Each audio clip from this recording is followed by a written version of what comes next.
Hello friends, कैसे हैं आप सभी। उम्मीद है आप बहुत अच्छे होंगे। आज के वीडियो में हम देखेंगे एक 3055 एम्पलीफायर के पावर सप्लाई सेक्शन के ओके वोल्टेज। आपके एम्पलीफायर की जान है power supply section. Power supply section में कोई समस्या आती है तो आपका जो सबसे पहले प्रॉब्लम होगा कि आपका जो एम्पलीफायर है वो डेड होगा। उसके बाद आपके एम्पलीफायर में हमिंग की समस्या आएगी। साथ ही साथ आपका जो बड़ी एम्पलीफायर सेक्शन है उसमें पावर सप्लाई नहीं जाने से ऑडियो सेक्शन में प्रॉब्लम आएगी। उसके बाद आपके आउटपुट सेक्शन में भी पावर सप्लाई ना पहुँची तो आपका एम्पलीफायर में साउंड नहीं आएगा। पावर सप्लाई सेक्शन में फॉल्ट है, ये आप कैसे पहचानेंगे? इसके लिए आपको कुछ टेस्ट लेने होंगे। ये टेस्ट लेने के लिए आपके पास मल्टीमीटर होना चाहिए, जिससे आप पावर सप्लाई सेक्शन के कंपोनेंट की चेकिंग कर सकते हैं। साथ ही साथ आप उस सेक्शन के ओके वोल्टेज ले सकते हैं। ओके वोल्टेज देखने के बाद आप अंदाज़ा लगा सकते हैं कि कौन सा कंपोनेंट फेल हो गया है या कौन सा कंपोनेंट शॉर्ट हो गया है। इस तरह से आप पावर सप्लाई सेक्शन की फॉल्ट निकाल सकते हैं। 3055 एम्पलीफायर का पावर सप्लाई होता है वो ड्यूअल होता है, यानी पॉजिटिव, नेगेटिव और ग्राउंड जो होता है, तो 3 सप्लाई पे ये चलता है। तो इसके लिए हमें कुछ कंपोनेंट की टेस्टिंग देखनी पड़ती है। पावर सप्लाई सेक्शन ज़्यादा बड़ा नहीं होता है, थोड़े से ही कंपोनेंट होते हैं, लेकिन उसमें फॉल्ट आ जाए तो आपका एम्पलीफायर सेट डेड होगा या हमिंग होगी। साथ ही साथ आपका जो फ्रंट का ब्लूटूथ पैनल है वो भी नहीं चलेगा, क्योंकि ब्लूटूथ पैनल होता है आपका जो फ्रंट डिस्प्ले होता है आपका एम्पलीफायर में, तो उसको जो पावर सप्लाई जाता है तो वो जो मेन पावर सप्लाई बनाया जाता है उससे ही जाता है। एक 78.5 वोल्टेज रेगुलेटर हाई सी बीच में लगा के उससे 5 वोल्ट कन्वर्ट किया जाता है, वह आपके फ्रंट पैनल के डिस्प्ले को दिया जाता है। साथ ही साथ ये आपका जो आउटपुट सेक्शन है, साउंड आउटपुट सेक्शन, जिसमें मेन ट्रांजिस्टर होते 3055, उसको भी पावर सप्लाई में फॉल्ट होगा तो ये जो है साउंड आउटपुट सेक्शन उस काम नहीं करेगा, तो आपको साउंड नहीं मिलेगा।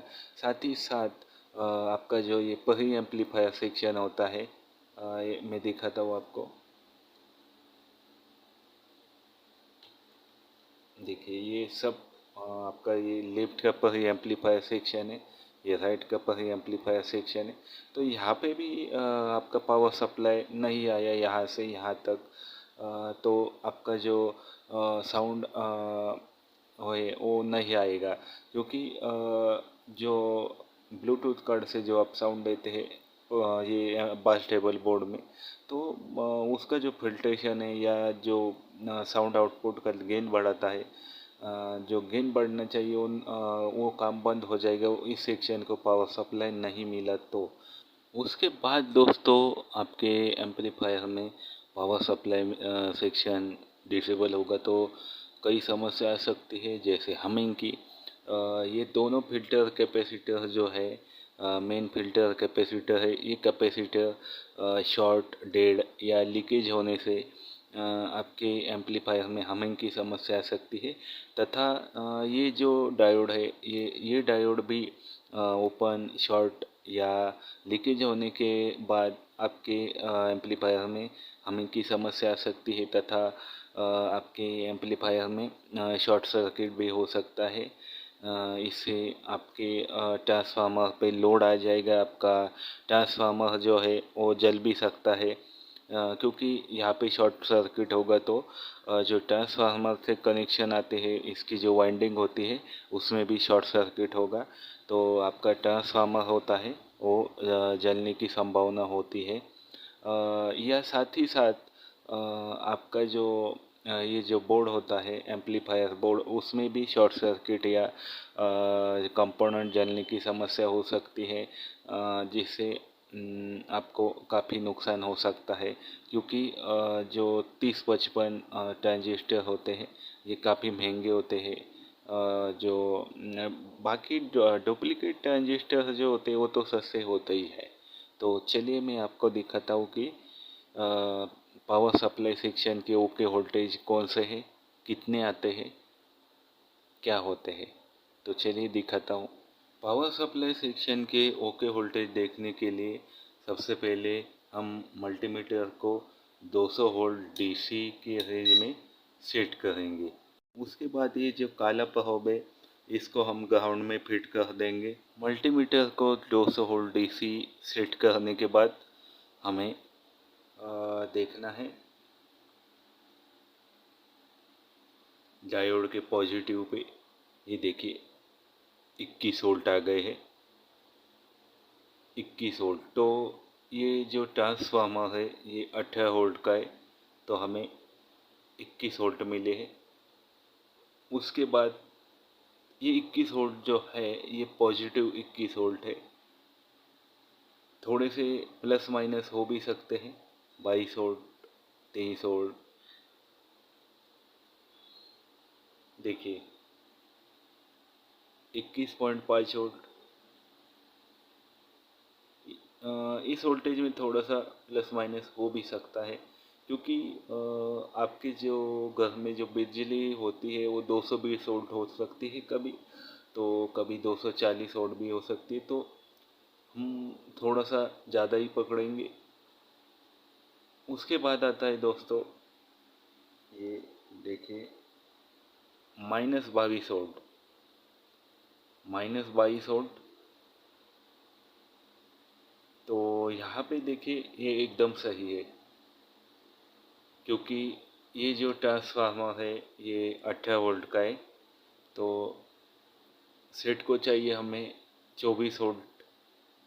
3055 एम्पलीफायर जो होता है वो 24 वोल्ट पे चलता है। Positive 24 volt, -24 volt.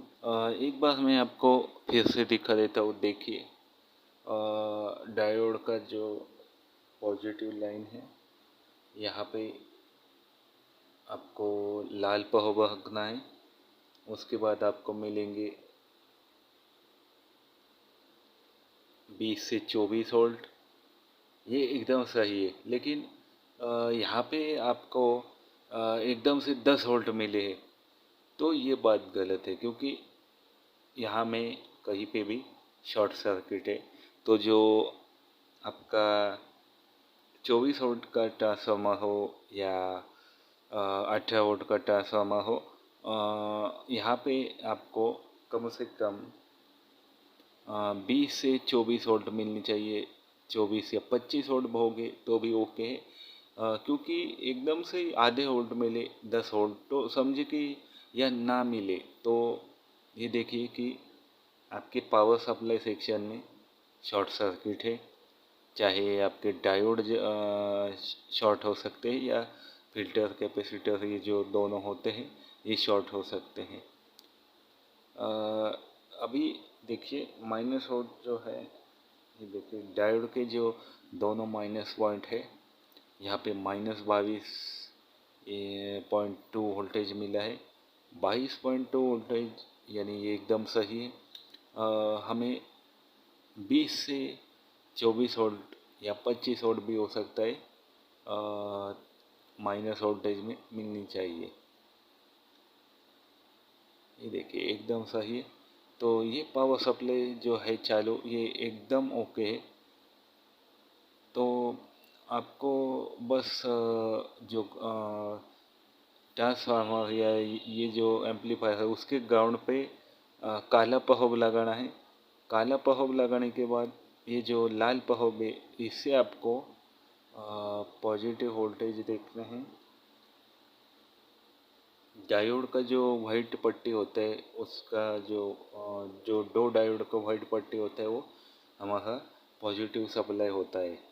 तो आपको कम से कम 20 से 25 वोल्ट मिलनी चाहिए। उसके बाद डायोड का जो दोनों माइनस पॉइंट होता है और जो ब्लैक पट्टी होता है ये वाला, ये दोनों ब्लैक पट्टी, तो यहाँ पे आपको वही -20 से 24 वोल्ट या 25 वोल्ट भी हो सकते, वो मिलनी चाहिए। क्योंकि देखिए, आपकी घर की जो बिजली है वो बढ़ेगी तो वोल्टेज ट्रांसफार्मर में बढ़ेगा, तो पावर सप्लाई यहाँ पे भी वोल्टेज बढ़ सकता है। तो वो कुछ ऐसी बात नहीं है, लेकिन आपको कम से कम 20 वोल्ट के आगे ये पावर सप्लाई सेक्शन में मिलनी चाहिए। इसे आधे मिलेंगे तो आपका पावर सप्लाई शॉर्ट है या डेड होने वाला है, या कुछ कंपोनेंट ओपन हो गए हैं या शॉर्ट हो गई या लीकेज हो गई। तो बस यही बात थी कि आपको ये वीडियो पसंद आएगा। उम्मीद है आपको ये समझ में आया होगा कि मैंने क्या समझाने की कोशिश की, ये तो आपकी समझ में आया ही होगा। तो वीडियो को लाइक कीजिए, शेयर कीजिए, सब्सक्राइब कीजिए, अपने दोस्तों में इस वीडियो को शेयर कीजिए ताकि उन सभी दोस्तों का नॉलेज बढ़े, आपका भी नॉलेज बढ़ेगा। वीडियो कैसी लगी एक कमेंट में बताइए। मिलता हूँ नेक्स्ट वीडियो में। Thank you.